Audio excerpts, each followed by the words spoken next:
आपण लहानपणापासून ऐकलं आहे की सांभाळून बोला वास्तू तथास्तु म्हणते. पण या वाक्याचा खरा अर्थ काय?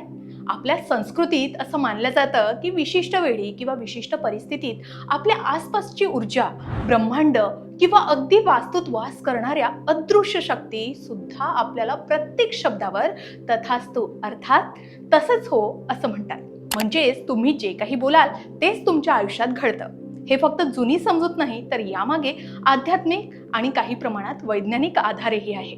आपले विचार आणि शब्द हे ऊर्जेचे एक स्वरूप आहे. ज्या प्रकारची ऊर्जा तुम्ही बाहेर टाकता त्याच प्रकारची ऊर्जा तुमच्याकडे परत येते.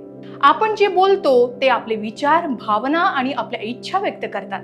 जेव्हा हे शब्द आणि विचार सातत्याने एकाच दिशेने जातात तेव्हा ते प्रत्यक्षात येण्याची शक्यता वाढते. आपण दिवसभरात हजारो गोष्टी बोलतो, मनात विचार करतो. यातील किती सकारात्मक असतात आणि किती नकारात्मक, आपण या गोष्टीचा सहसा विचार करत नाही. पण या प्रत्येक शब्दाचा परिणाम आपल्या आयुष्यावर होत असतो.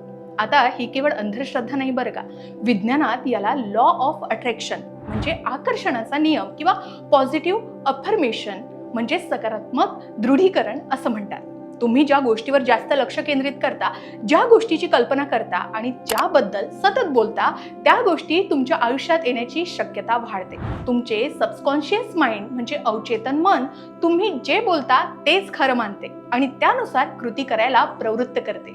आध्यात्मिक दृष्टिकोनातून आपल्या शब्दांमध्ये मंत्रासारखी शक्ती असते. जेव्हा आपण सकारात्मक बोलतो तेव्हा आपण सकारात्मक स्पंदनं म्हणजे सकारात्मक व्हायब्रेशन्स निर्माण करतो, जे ब्रह्मांडात पसरतात आणि त्याच प्रकारची ऊर्जा आपल्याकडे परत खेचतात. तर मंडळी, लक्षात ठेवा, तुमच्या मुखातून निघालेले शब्द केवळ शब्द नसतात, ते तुमच्या भविष्याची दिशा ठरवतात. वास्तू तथास्तु म्हणते हे वाक्य समजून घ्या आणि त्यानुसार आपल्या बोलण्यात, विचारांमध्ये बदल करा.